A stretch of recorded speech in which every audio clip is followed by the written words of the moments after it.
Alors,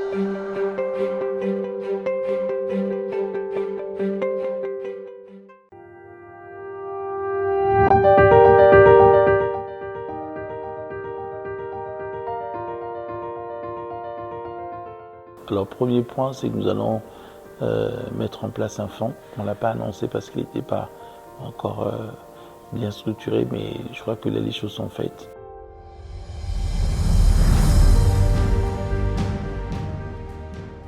Je saisis ce moment pour saluer chaleureusement les hommes et les femmes qui ont fait le déplacement de Brazzaville afin de vivre pleinement les moments forts de cette édition.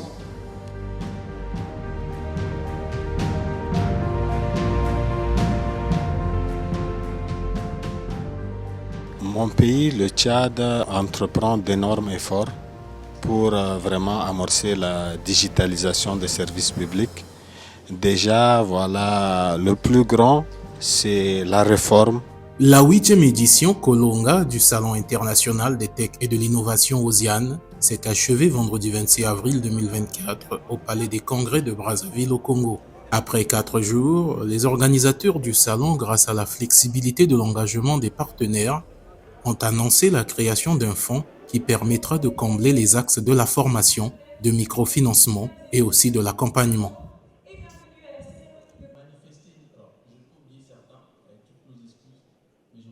Alors, premier point, c'est que nous allons mettre en place un fonds. On ne l'a pas annoncé parce qu'il n'était pas encore bien structuré, mais je crois que là, les choses sont faites.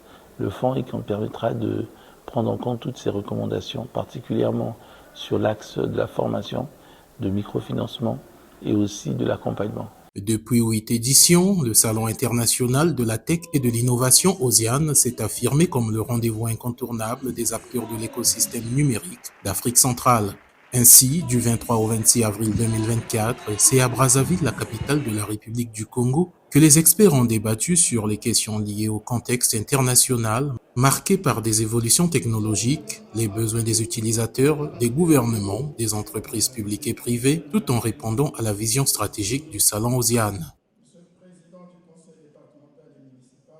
Je saisis ce moment pour saluer chaleureusement les hommes et les femmes qui ont fait le déplacement de Brazzaville afin de vivre pleinement les moments forts de cette édition Kolonga.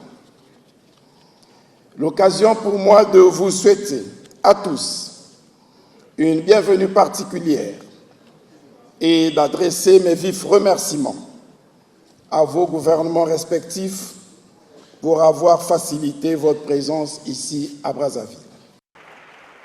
En marge de la 8e édition du Salon international des technologies et de l'innovation OSIAN, l'Agence de développement de l'économie numérique du Congo a organisé la 2e conférence des agences du numérique d'Afrique centrale ce mercredi 24 avril 2024 sur le thème « Les défis de la transformation numérique pour garantir la performance des services publics ».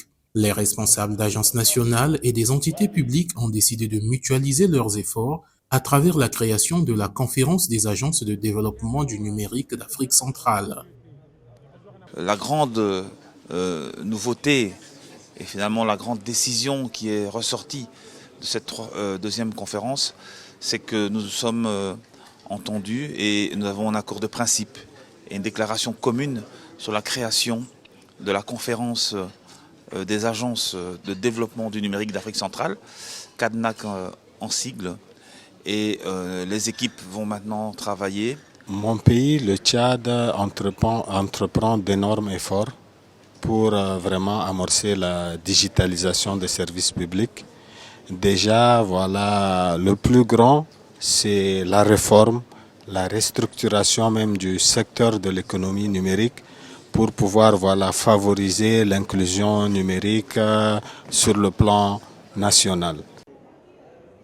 La rencontre de Brazzaville avait l'ambition de réunir les acteurs de l'écosystème FinTech d'Afrique centrale et d'ailleurs. Ça a été pour eux l'occasion d'échanger sur les nouvelles opportunités permettant d'améliorer et d'identifier les différents modèles d'initiatives numériques pour favoriser l'inclusion financière dans la sous-région, faciliter les interactions avec les décideurs politiques et les investissements considérables dans le domaine.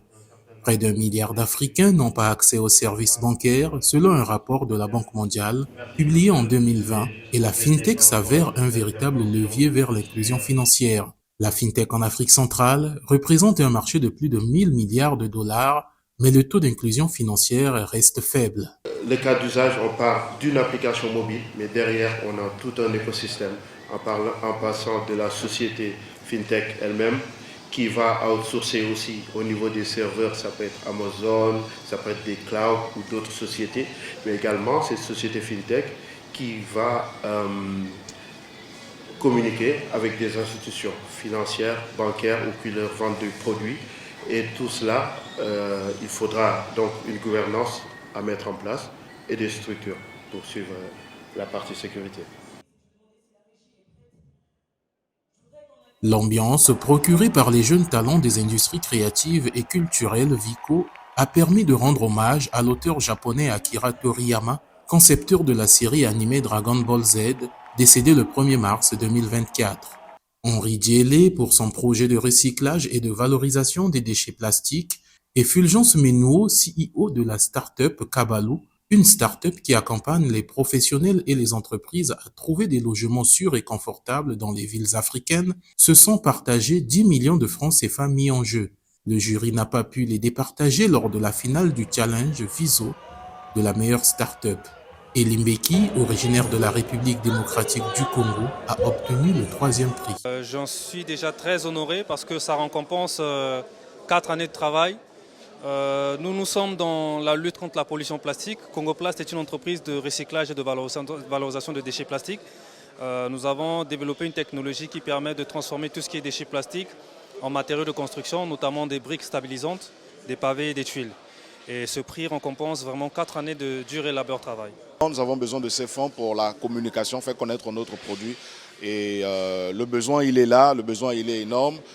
C'est 45 millions de personnes qui visitent les zones que nous ciblons aujourd'hui.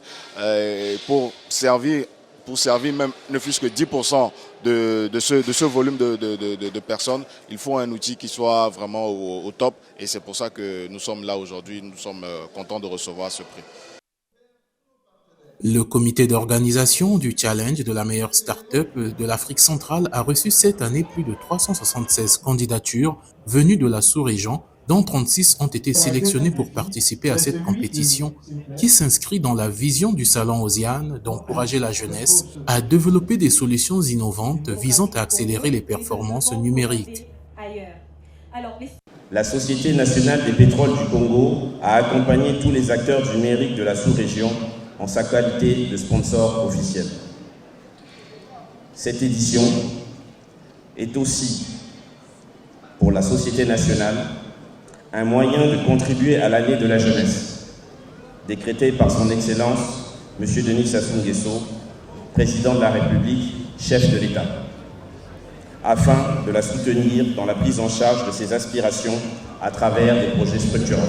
Je ne suis pas seul, nous sommes une centaine de personnes engagés pour cette cause, que ce soit pour les startups, pour les industries créatives, pour tout ce que nous organisons. Et nous pensons aussi qu'il faudrait que les gens commencent à réaliser, sans qu'il ne soit trop tard, que sans le digital, il sera difficile d'être confortable dans la vie d'aujourd'hui et de demain. La prochaine édition du Salon international des Tech et de l'innovation Osiane se tiendra du 15 au 18 avril 2025 à Brazzaville sur le thème « Transformons nos défis en opportunités ». Cette année, le Salon Osiane a reçu 12 056 participants et 259 intervenants dans les différentes tribunes, conférences, ateliers, formations qui ont meublé les 4 jours du Salon Kolonga.